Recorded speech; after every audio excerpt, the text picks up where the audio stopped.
I'm very curious to hear what the Yeah, vibe is there. When are we going to start launching SO2 in the atmosphere? Any schedule? right, right. Um, of course, there is no schedule for launching, and that was not discussed overtly. Although I was going to cover the two sessions of the conference that most impressed me were the ones that dealt with the development of the technology for deployment, led by Wake Smith and a few others who are working on the aeronautical aspects. And there's some interesting new wrinkles which make it more practical than I had seen in previous work of Wake Smith. So they've made some advances there that will make it more convenient, more rapid for deployment, particularly for a polar cooling program. And then there was an interesting session which Wake also moderated that was on the topic, how could we deploy within the next 10 years? So that got the closest to the actual subject of immediate deployment. But I must say that, this being mainly a group dominated by scientists and developing country scientists who are mainly doing modeling work, what was tangible also in this great confab of people was the lack of urgency. Just like a normal scientific conference, we're talking about something, scientific advances and all that, and the urgency of the problem hardly arose during the various sessions. But as I say, these two particular sessions were obviously dealing with something that implied urgency, although even then, it's a matter of we're preparing the ground, we're preparing the knowledge for whomsoever may make the decisions. But for the interests of my HPAC colleagues, I think the real breakthrough that occurred happened in the first hour of the conference when we had a presentation remarks from Pascal Lamy, who was the overshoot commissioner, the head of the overshoot commission. And he announced to the group that the commission is taking on a new initiative to develop intensive dialogues with governments about the necessity to develop a new approach for a more comprehensive treatment of the climate change problem, recognizing implicitly that the Paris Agreement is failing. And so he talked about the dialogues they're developing with governments, and he didn't go into any detail, but I was able to meet with him after the session and inform him about HPAC's initiative with the heads of state of Brazil, India, Kenya, the Philippines, and other countries that our network is developing around the world. And he was excited about this, and he put me in touch with the key senior staffer of the Overshoot Commission, who is in charge of this whole initiative from their perspective. I also informed him that Sir David King has come on board with us, bringing in his connections at very high levels in China, South Africa, and other countries where we don't have those connections. And so it looks like a possible trilateral collaboration to move forward on a very high level diplomatic level with the stamp of approval of the Overshoot Commission, which is highly regarded. It's a very senior and very credible group of former leaders from various disciplines and countries, like Mary Robinson, from former president of Ireland, etc. So I'm very excited about this, Ron, and I plan to follow up with Pascal and his staff so that we could join hands and develop our focus on what we were hoping to do in COP30 with the what we call the Belém Climate Accord, to get heads of state to come together, declare that as a group or as a unity, they will develop a new mechanism for creating a climate restoration plan. So that was very exciting. Could you tell me? Yeah, that's good news. Good work. What, the Overshoot Commission is associated with a given organization or a country, or is it what is more about it? Well, you can just jump on the web to find Sure. out more about it. All right. But Sure. this was a commission. It is an organization in itself. It's an overshoot commission that operates as an independent organization with these high level people as members. And our good friend Ted Parson, who you all know from our previous session with Ted back in October. He was very prominent here at the conference. He was moderating sessions, speaking at sessions, and we had quite a number of sessions focused on the governance challenges. Because one thing that is quite common in people's understanding in the SRM ecosystem right now is that the technical problems are not the problem. It's the governance and how governance would be done. So they did step up and have a number of very interesting, some slightly controversial sessions about how the world could govern such a process.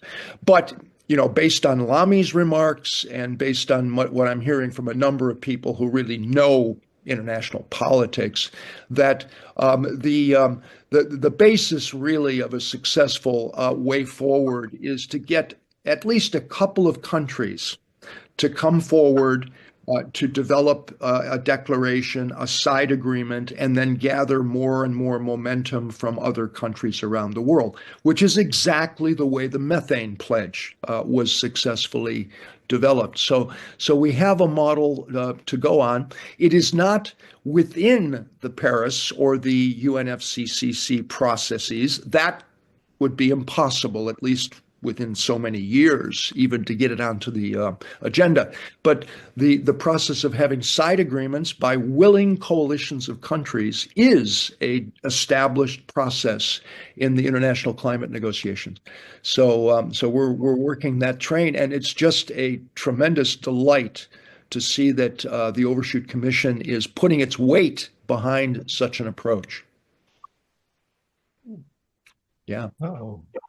So, Dennis, we lost you. I don't know if you can. oh, Oh, did I disappear? Yeah. No, I can hear you okay, Ron. okay. Yeah. Seb has his hand up. Seb? I put a question to Dennis in the chat. I wonder if he could address it. Oh, okay. Would you want to read it for us? That would be. Did Wake Smith mention using an aeroplane's afterburner to burn warmed liquid sulfur, thereby massively increasing efficiency of each plane load? Yes, that was alluded to. I'm not sure it was Wake that made that comment, but it was alluded to. In fact, there was a presentation on how you could double the lift or the lofting of material by using elemental sulfur and then processing it up in the stratosphere rather than having to do that on the Earth's surface and then lift it all up. So you could massively increase the efficiency of lofting with that process. Yes. By using the afterburner?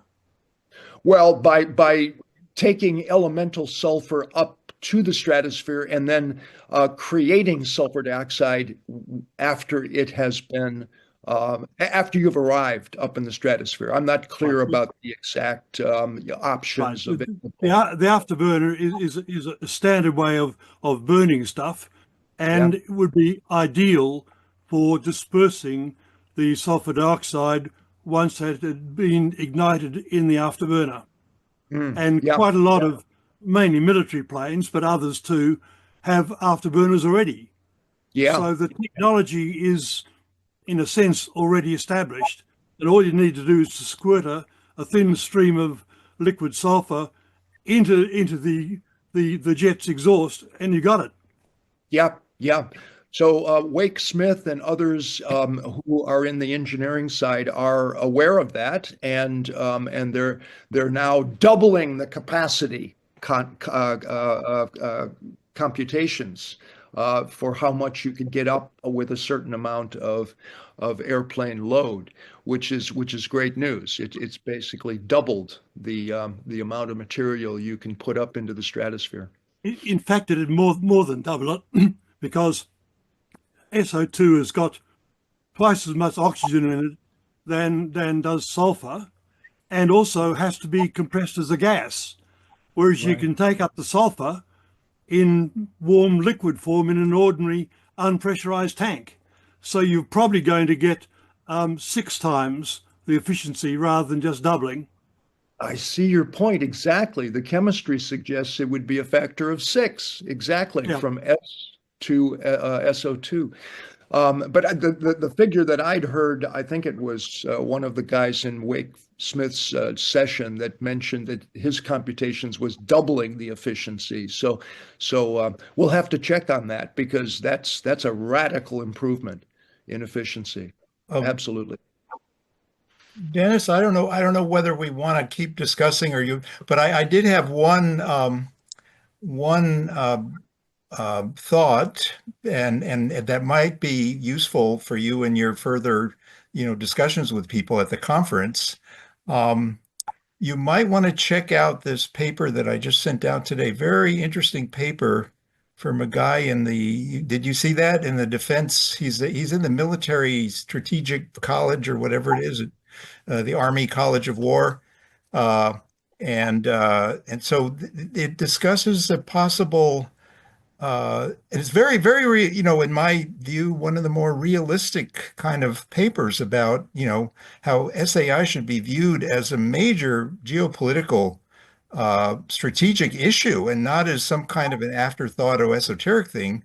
And it could become that in his kind of scenario as things get worse and worse and politicians finally realize that, these emissions reduction and removal efforts are going to take a very, very long time, and they're not going to improve things in the near future. They just reduce the rate of getting worse at best. So, so in his scenario, he outlines a situation where at some point things flip. And he has it as a China-US, but you could think of it as US and allies, China and allies, or any kind of configuration. But he in his kind of superpower confrontation things, this becomes who's the top dog, who the sort of race, like the race to the moon is what I'm thinking. Kind of eventually either China or the US decide, oh, we better get on this because this could actually really improve things. And let's lead the charge and get all the the prestige and the from the world for doing that. And so kind of, that's his optimistic scenario. Of course you could, but I think, it does present a kind of realistic pathway forward possible. And what you're doing. So, in these discussions, of course, getting a bunch of other people, a bunch of other countries rather, already, talking about this and supporting this idea of we need an additional lever for climate policy would be a nice way to set the table for this kind of eventually. Of course, I don't know if it's probably not going to be Trump, but some more enlightened leadership, hopefully, would jump on this and say, oh, this is really important. We better jump on this quickly before the other guys do. So you turn it into a competition, rather than this pariah topic that nobody wants to talk about. Absolutely. Yeah, I've read that paper and it's very interesting as kind of a game theory way of which the two countries could either compete or collaborate on this topic. It's very, very well done. A couple of other interesting things, which we'll go into much more detail later, but that is our HPAC team here, has had the opportunity to sit down one-on-one with three major donors of the SRM in the SRM community, and to discuss with them the development of a funding program for HPAC to evolve into a staffed and funded organization from our current volunteer organization. So that was a very, very interesting development, and we've got more and more opportunities that are arising now. Yeah. Excellent. Paul Beckwith has his hand up. Yeah, just a couple things on how many people are at the conference. You mentioned it's a science conference mostly, so is it just scientists, is there any media coverage in Cape Town? Is there any involvement of the government in Cape Town? Are there any corporate people there along with the scientists? Are there any politicians at all? Like, is anything going to come out of this meeting on any of those aspects? The answer is all of the above, Paul.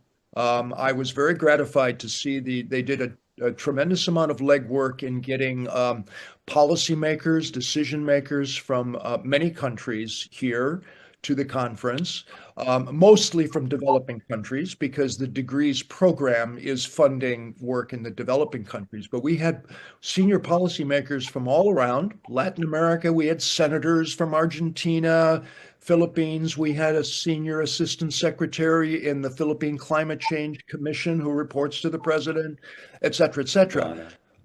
Ghana, South Africa. Yeah, they did a great job in bringing senior policymakers here. And they had a whole segment for policymakers, which kind of ran somewhat parallel to the conference in certain aspects.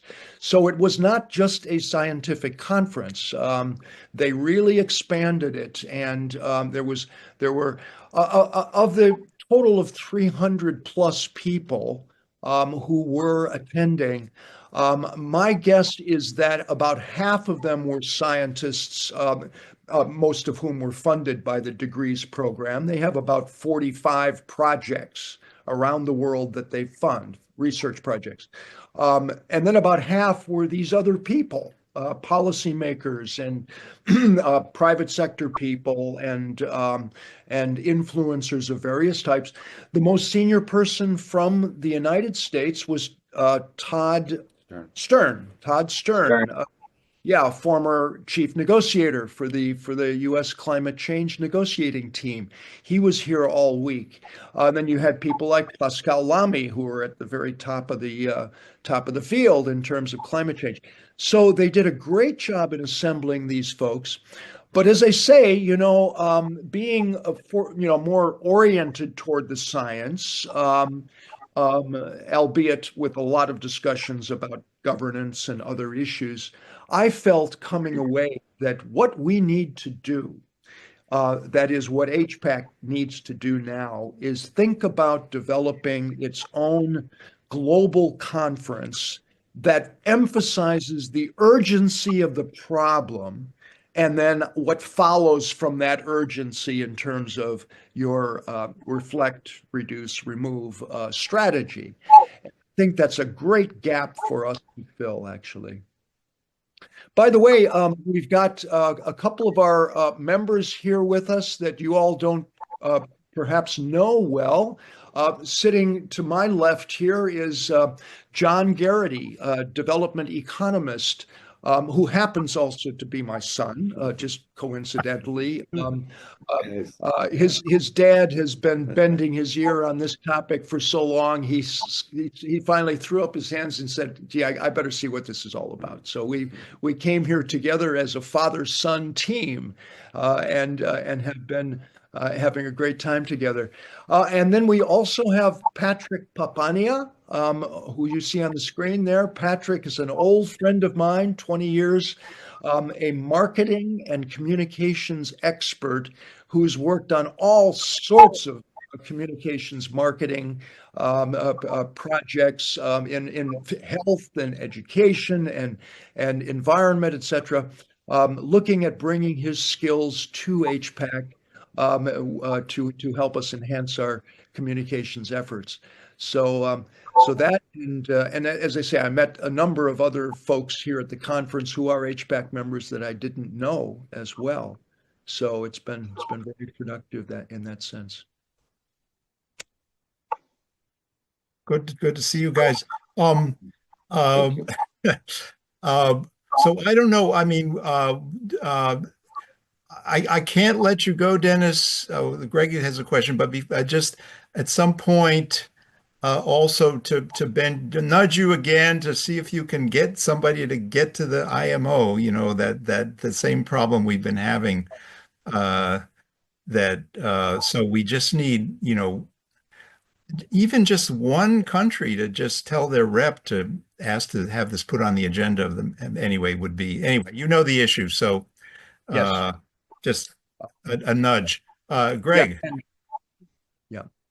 Well, I don't know if Dennis wanted to respond to that.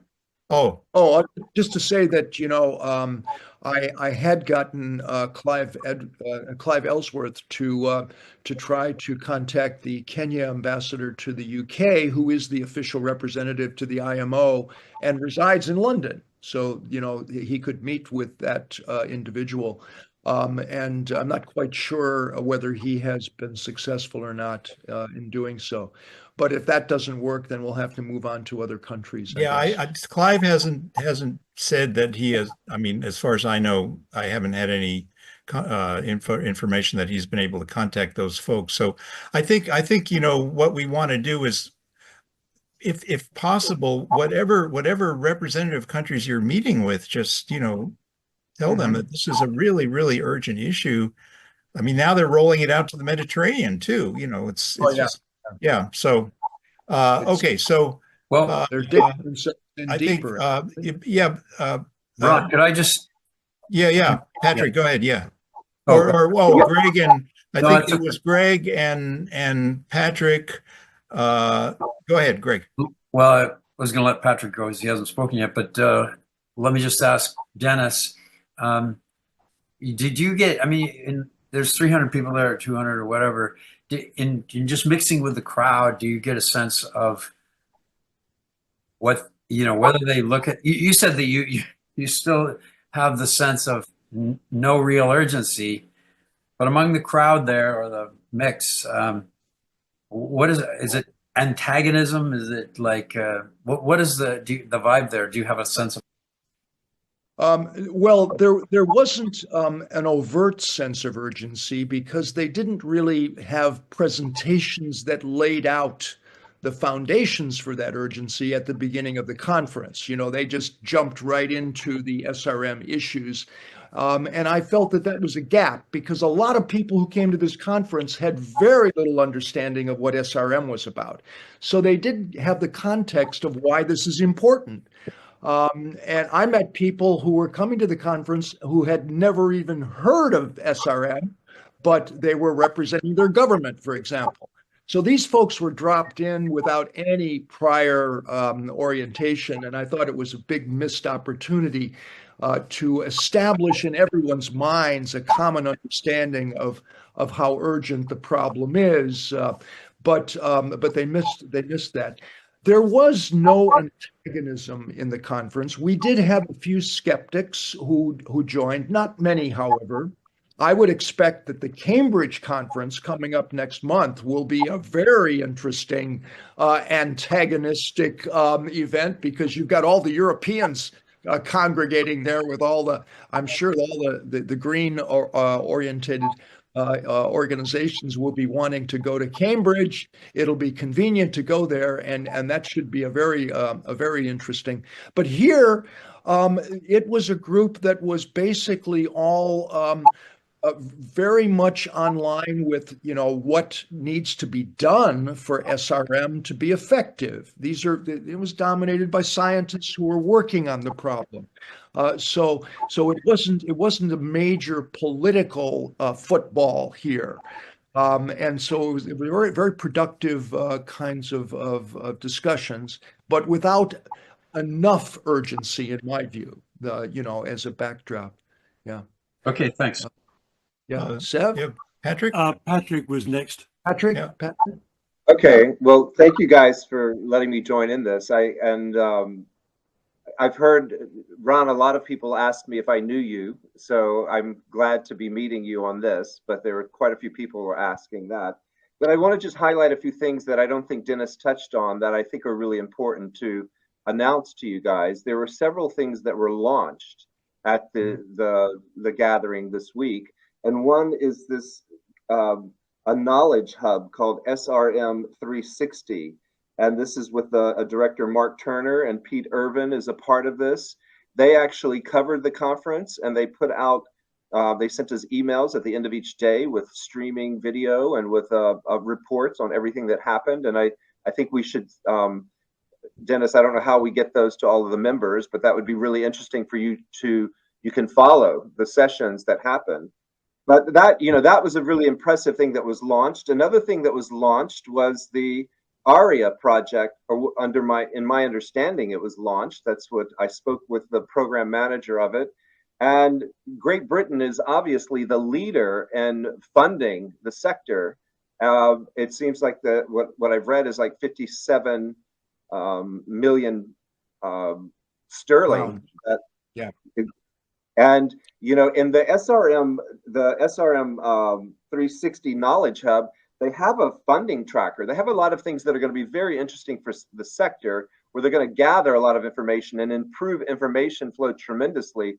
But there's a funding tracker there that shows the leading funders for SRM work, and the UK is in with 91 million USD altogether. So that the launching of ARIA, which is this big project by the British government, is and the launching of SRM I found to be really important.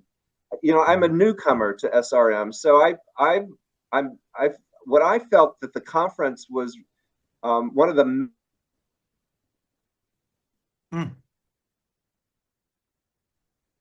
Uh-oh. I think he has frozen. Yeah. Patrick, we can't hear you. I don't know if you can hear us. And I got to say, your first point there did break up, so I didn't quite. You said 2 points. Yeah, the UK. Dennis was telling me I have a bit of a breakup. It might be my computer then. We were thinking it might be the internet. So sorry about that. But the first point is that there are some innovations in terms of a knowledge hub, but there's also a big grant coming out of the British government to strengthen the sector. There I found very strong representation from Ghana, from Kenya, and from South Africa. And I think a lot of the purpose of this gathering was to showcase, to encourage more research being done in the global South. And there was a lot of representation from Asia, from South America, and from Africa. Unfortunately, not any representation from the Middle East and North Africa. But I spoke with Andy Parker, who is the organizer and the CEO of Degrees, and he's interested in trying to expand that way. But it was very clear by the end of this that the stress was on research and more research, but everyone agreed. They did a survey at the end that we could see projected in front of everyone and the only area where I found really strong collective thinking was around the area of coming up with a governance framework. So what HPAC is trying to do and bringing a coalition of heads of state or of policymakers, it's right in line with what everyone's agreeing to. There's not a lot that everyone's agreeing to. In the science field, there was different levels of commitment to deployment and questioning when would be the right time, and is that really, even some of the scientists saying they don't think it will ever deploy. As when Dennis spoke about this sense of urgency not being there, it was very very scattered. There was not a lot of uniformity in thinking. And when I work with systems in all different sectors, we are looking for the collective thinking that we can actually build trust around and actually bridge to other sectors and get a lot more people like policymakers or civil society or private sector involved. So those are the things that stood out really well. Met lots of very interesting people, very welcoming people, generous with information, great parallel sessions. It was very stimulating. I think we could have gone on a couple more days. You know, it was really too fast. That was one thing I think that they could have had more time to it. But an overall great experience for me, and I was very happy to be able to participate in this. Thank you, Patrick. Sev has his hand up. Yeah, Dennis, was there anyone there from the insurance industry who you were able to bend the ear of? I didn't run across anyone from the insurance industry there, although I did get a very valuable contact from the reinsurance industry. And it's in my notes. I can't recall the name or the organization, but this was a very senior person who is interested in our agenda. And I will be digging that out and working. We have a little working group, as you know, Sev, you and Robert, Julep, myself, etc. And I think it will be a very interesting prospect to contact that person and see if we can get some traction with the insurance industry. Right. Good. Okay. Well, that's good. I guess we've pretty well blown our wad for a lot of what happened at the conference, but you know, we still have a number of HPAC members who are not with us, Ye Tao, Sumitra Das, and others who we're hoping to join us, but of course it's now 12:30 a.m. or so, and we can invite them at our next session to share their observations as well. Yeah. Bruce Parker as well, and Bruce did a poster. I don't know if Bruce Parker. Yeah, I'm surprised Bruce is not online. He's around, and he had a great conference discussing his emulator. You know, getting a lot of interest on that score. He was very happy.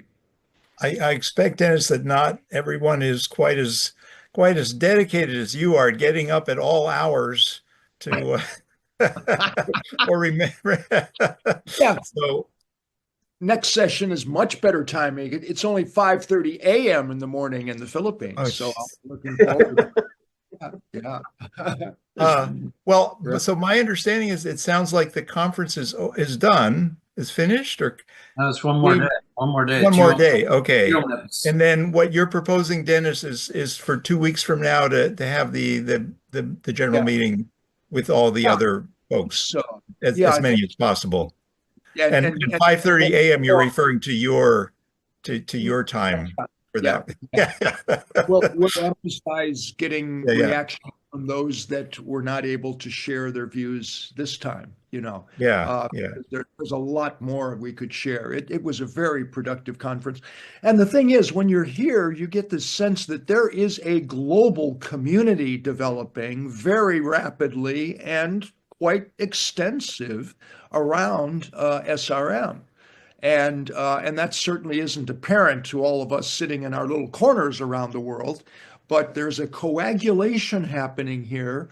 And when you've got people like Todd Stern showing up, you know, and Pascal Lamy showing up, and Ted Parson, these guys, you know, really give you a sense that their finger is on the pulse, and they're finding that this is a big deal, and that's very reassuring, actually. There was also Thelma Krug and also Brianna Worthington of the House of Lords. Thelma Krug with the Global Climate Observing System. I think she was a undersecretary at what organization was that, Dennis? Do you remember? The vice chair of the IPCC, Thelma Krug. That's right. Yeah. So the IPCC was here at a very high level as well. Yeah. But the conference ended today. The conference actually ended. There's an extra day tomorrow for GeoMIP, but the conference itself ended today. Just to be clear on that. Okay. There's Tomorrow there's a there's a GeoMIP meeting on Friday as well, which is devoted to the numerical simulation, the modeling group. So Yes. that's Yeah. that's what I was referring to. Yeah. And maybe they will consider that proposal from Kenya that we worked on with Dalian, Hmm. for the Kenya Met, I believe it was, that was going to forward to the World Metropolitan Meteorological Organization. Okay. Or yeah, I mean, apparently they were going to do that, was Okay. my understanding. So Can I ask Dennis really quick? You mentioned a Cambridge meeting coming up in a month. What is that named? I hadn't heard about that. I missed that. Yes, this is a Arctic very cooling. important meeting. It's called the Arctic 2025, and all you have to do is look up, that or the Cambridge Climate Repair Center, which we all are very familiar with, and they're sponsoring a big conference on polar cooling, which will focus on SAI, on stratospheric aerosol injection, as well as MCB, etc. It will be focused on a range of SRM methods. And Hugh Hunt and Sean Fitzgerald, the two leaders of the Cambridge Climate Repair Center, were here and very active at the conference. So that will come together next month. And for those of you who missed Capetown, maybe you could go to Cambridge next month. I think that will be very, very interesting. Oh, by the way, Paul has got his hand up there. yep. Yeah, just wondering if any talks were about AI, using AI modeling for SRM. Just out of interest, I put in a question to perplexity.ai, which is a free one. I said, tell me about the conference Degrees Global Forum on SRM in Capetown. And it gives a couple pages, great description about the conference, who organizes it, how many people are attending, climate vulnerable countries involvement, and then the geoengineering modeling intercomparison project. So what it talks about SRM 360 being the official media partner, providing daily news and live pod. It's a great description. If you haven't used this AI, perplexity.ai, just do an experiment when you get off this call and ask it to tell you about this conference, and you'll probably learn stuff even though you were there that you didn't know, right? So these sort of tools, I think, are more and more important for the work that people are doing. But there Well, I'm was glad not much, Dennis. I don't know if you heard, or John, if you heard. I didn't see any sessions on AI, or it was not really prevalent in any of the working groups. Yeah. I was a bit surprised, but There. One point sort of related, it's upper atmosphere physics. I don't know if you're aware, but the low Earth orbit satellites for Starlink and stuff, they last about 5 years in the atmosphere. There's a lot of aluminum, nickel, cobalt, stuff like that, metals in these satellites. They burn up in they start burning up in the mesosphere and come back down. So they produce a lot of aluminum oxides, which load up the mesosphere. It can take several decades for those particles to come down to the layers where the ozone layer is. So, as these companies, Starlink literally has 7,000 low Earth orbit satellites. Other companies, Amazon, other companies are getting involved in this, and they have a low lifetime because they're in low Earth orbit. They need to be close to the Earth so that the internet latency is low. But they have to keep putting them up there because they come down on a regular basis. So we just need to put some sulfur in these satellites, and we can get loads of sulfur distributed around the planet. I thought you were going there. I could see you going there, Paul. Yeah. I thought if you the Mike McCracken sent out a link to NCAR forum on AI and SAI modeling that hopefully that conference has not been posted yet, but it should be very interesting when they finally do post it, the recording. So yeah, there is a lot going on there. Some of you know, my daughter is somewhat involved in that. But anyway, Getting the next we have any generation. more? John just joined us. I don't know any more questions or thoughts. Lots of young scientists, lots of young. I was surprised at the youth involved in this. Dennis, you touched on that a bit, but of the global South, very, very prominent. There was an award given to a South African researcher for her research, and she's just a young. So it's really obvious that the Degrees group is focusing on building capacity in these southern countries so that there'll be a little justice in climate interventions, and their voice will be heard, and they'll have appropriate research to back up what's being proposed. Yeah.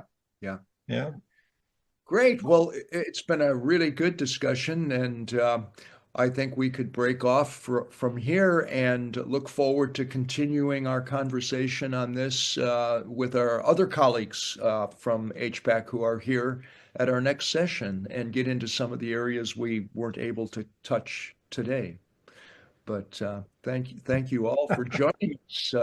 And I know you're all, regretting having not come to Capetown. But well, that's the way the cookie crumbles. and getting up and staying up until 12:30 at night. No problem. No problem. Thank you, Dennis. Thank you, John, and Patrick. Where are you coming in from? I'm based also from the conference. Cairo. I'm in Cape Town now, but I live in Cairo, Egypt. Yeah. Got you. Yeah. Okay, so you're also So you guys are real troopers. Thank you very much. And sure. And John's good to see you. I will be in. Robert has a final comment here. Robert Chris. I will be in Cambridge. Oh, right. Good. Yeah. Let's up some more. Yes. Yeah. Some more members to be there. I'm hopeful we can get a good delegation there, at least from the European-based members of HPAC. Yeah. Okay. Well, thank you, gentlemen. Thanks everyone. Thanks a lot. Yeah. Thank you all. Also, ladies and gentlemen, thank you very much.